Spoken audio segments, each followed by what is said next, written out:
이번 영상 내용의 주요 출처는 판심법무법인의 유튜브 채널인 판사 출신 문유진 변호사라는 채널의 영상 내용입니다. 해당 영상의 링크를 댓글에 고정해 놓도록 하겠습니다. 유익한 내용이니 꼭 한번 봐주시고 공유해 주시기를 추천드립니다. 중요한 내용은 이것입니다.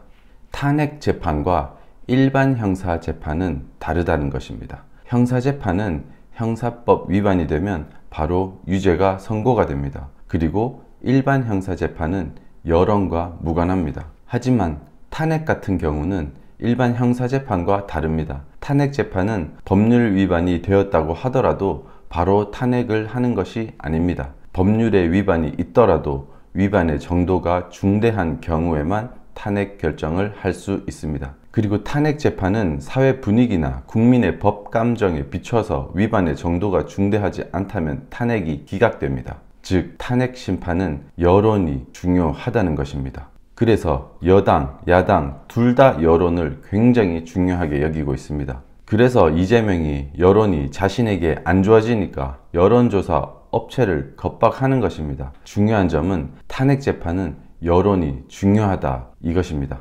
전한길 쌤이 대통령 지지율 60%가 넘으면 탄핵이 기각될 것이라고 말했습니다. 너무 확신을 가지고 말씀을 하시길래 저는 무슨 근거가 있는 말인가 궁금했는데 근거가 있는 말이었습니다. 지지율 60%는 압도적인 지지율이라고 볼 수 있는 수치입니다. 탄핵이 어렵습니다. 다시 말씀드리지만 여론이 중요합니다. 실제 노무현 전 대통령도 탄핵 심판에서 법률의 위반이 있으나 위반의 정도가 탄핵의 사유가 될 정도는 아니다 라고 판결이 나왔습니다. 물론 저는 윤석열 대통령은 억지의 탄핵 재판을 받고 있는 상황이라고 생각합니다. 저도 이번에 깨닫게 된 것은 여론이 정말 중요하다는 것입니다. 국민의 감정이 중요하다는 것입니다. 그것이 판결에 미치는 영향이 대단하다는 것입니다. 자, 이제 우리가 할 것은 무엇입니까? 두 가지입니다. 첫 번째, 광장에 많이 모여야 합니다. 귀찮아도 밖에 나가서 윤석열 대통령 지지 집회에 참여해야 합니다. 많은 사람들이 모이는 것을 사람들이 자꾸 볼 때 관심 없고 무시하던 사람들의 마음이 열리고 변화가 있을 것입니다. 두 번째, 각자 판단하셔서 좋은 스피커들에게 재정적인 후원을 의도적으로 더욱 해주십시오. 그 스피커의 규모와 목소리가 더욱 커지게 해주세요.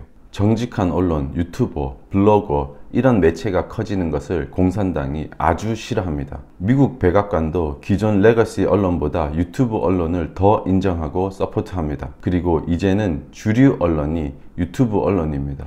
일반인들도 유튜브를 더 많이 보게 되었고 더욱 그렇게 될 것입니다. 저는 개인적으로 그라운드 C 책 읽는 사자 채널을 추천합니다. 이런 채널들이 더 많은 일을 할 수 있도록 재정적인 후원을 크게 해주십시오. 오늘의 요약 4가지입니다. 첫 번째, 탄핵 재판은 일반 재판과 다르게 여론이 중요하다. 두 번째, 대통령 지지율 60%가 되면 탄핵은 어렵다. 세 번째, 광장으로 더욱 모이자. 용돈 주고 데리고 가자. 네 번째, 건강한 유튜브 스피커에게 재정적인 후원을 더욱 하자. 언론 장악을 공산당이 무서워한다. 공산주의 사상으로부터 대한민국을 지킵시다.